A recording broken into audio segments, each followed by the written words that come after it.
As I start speaking, I did have a speech ready when I came, thinking that members of the proposition would come up with lots of facts. They would, unlike Salmanji said to us, come up with fake news, fake futures or fake promises. So I was hoping that I would have a whole list of facts that I could come and rebut when I came here. Having listened to the first three speakers, I haven't heard a single fact yet. All I've heard is Modi didn't do this, the BJP government didn't do this, it's all proven. Where is it proven? Because you say so?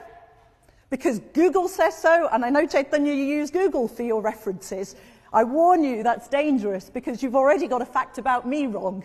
But I thank you for it. You said I'm a financial consultant with only 50 hits. Suddenly, I'm sure I'll get lots more hits for financial stuff. I have nothing to do with finance. I'm a lawyer by background. So thank you. And now that an Oxford Union lawyer has said to me that I'm a finance person, I'm sure I'm going to get thousands of hits now. So thank you for that. The reason I say that is that in all these discussions about India, it scares me. It scares me how many people believe what they read. And I say that for all of you on both sides. What is written is not always true. So what I want to talk about is what is real for me. And I'm slightly different. I have a declaration to make here. I'm not part of the Oxford elite. I'm not part of the rich Indian elite. And I have no conflict of interest here. I'm not going for political positions either in India or in UK. So when I speak from a real life experience of being both an Indian and being in Britain. And I'll tell you what my experience has been. The other difference is I was born when, Chaitanya, you were probably still in nappies, unfortunately. I was around in India. I grew up in a place called Hyderabad, which some of you may know. Hindu-Muslim riots happened well before Modi, okay? And they will happen after Modi if we do not have confidence in the Indians of that beautiful message that you said, unity in diversity. And I say that as a Modi supporter, that unity in diversity is the crux of what we do. And I hope that we agree with the 600,000 Indians that go to democratically vote for that. Because when they vote for it, they hope. Yes, they do hope. And I think that's great that Modi has given us some hope.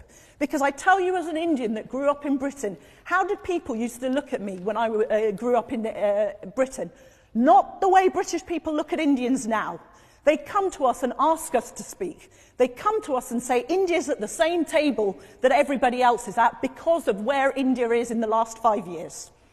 It has given Indians over the world, the Indian diaspora and Indians in India, a newfound confidence. And I like that hope and a newfound confidence in unity and diversity, not in the divisive politics that actually I've heard more from the proposition than I did from my colleagues. I applaud Nouri, who, despite her reservations, despite what she heard in some of the press about what he's about, has said, actually, you have to vote with the people of India.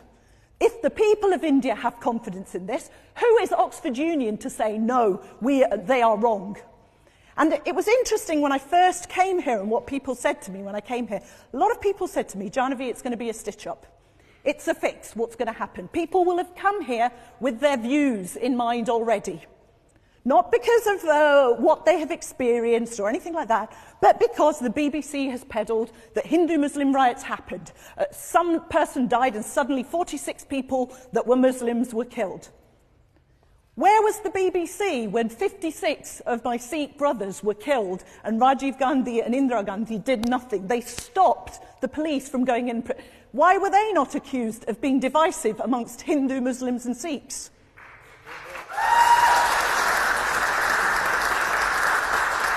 It is unfortunately a realism that there is division, and this is something we need to tackle with real truth, not with rhetoric. And please don't divide us by just making people out to be on one side or the other, because we're not. I hope for unity as much as every one of us, hopefully, in this room hopes for, but I also want somebody that can give us hope. And let's have a look at some of these things, the statistics and everything else you've talked about. What is wrong with giving people a vision? He has come up with 6 campaigns, none of which are to do with religion, none of which are to do with division. Digital India. Whether it's worked or not, I live in a country currently where young people do not have hope. He gave us hope in India. He gave us hope that I can put you at the table with everyone else, and digital, no thanks. He gave us hope, and and he's given us a forward-looking message.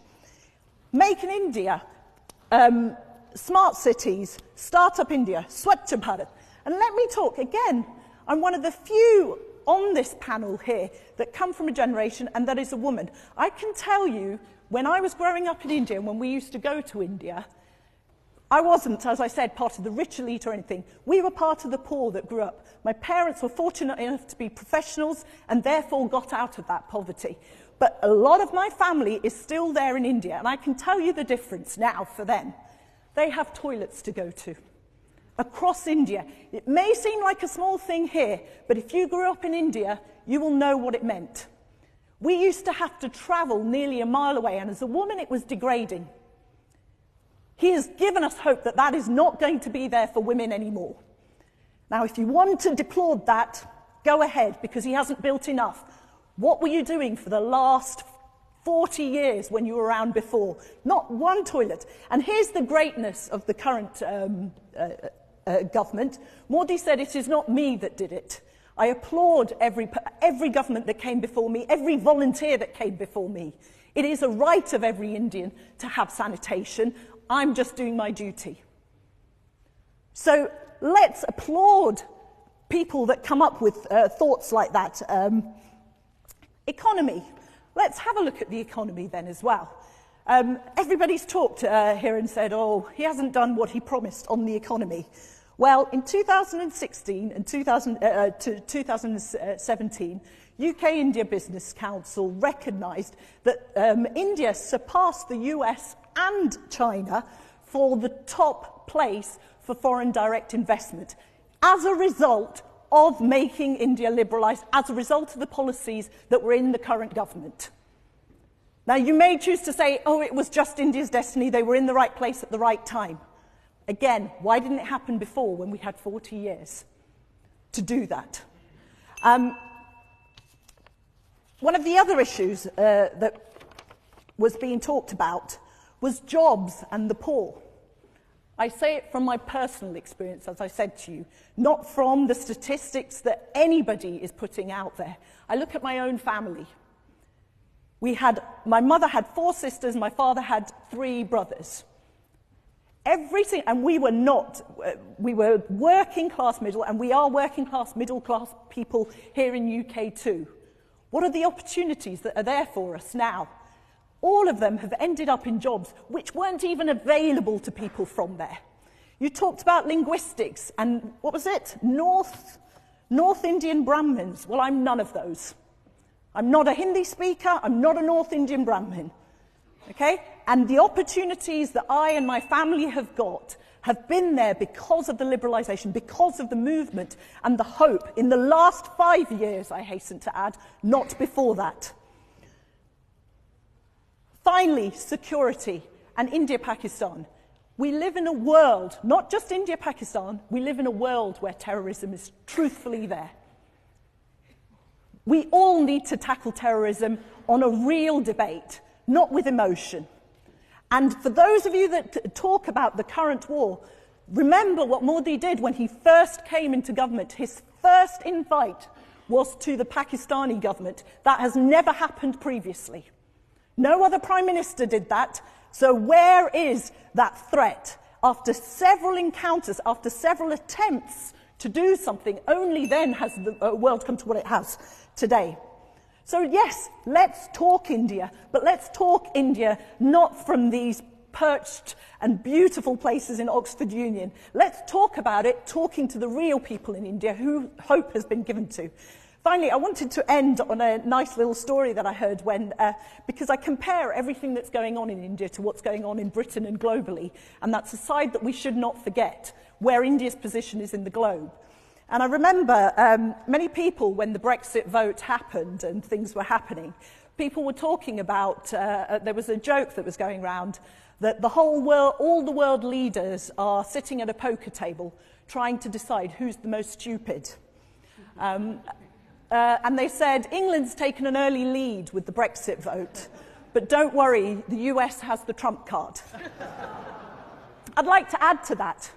Finally, India and China also is at that table. We run a risk with China. They hide their cards, they have lots of things, and they play by their own rules. India, for years, had a Ghulam. Now we've got a Raja who has people's hearts at minds. So let's look at the Indian people when we do a vote today, not on personalities, not on divisive rhetoric. Let's do it on what the Indian people need and what the world needs, because the world needs someone that will give us hope and that will do things not for personal selfish gain, but for everybody, for the whole of society, and actually for unity in diversity. Namaste, Sat Sri Akal, and Walaikum Salam.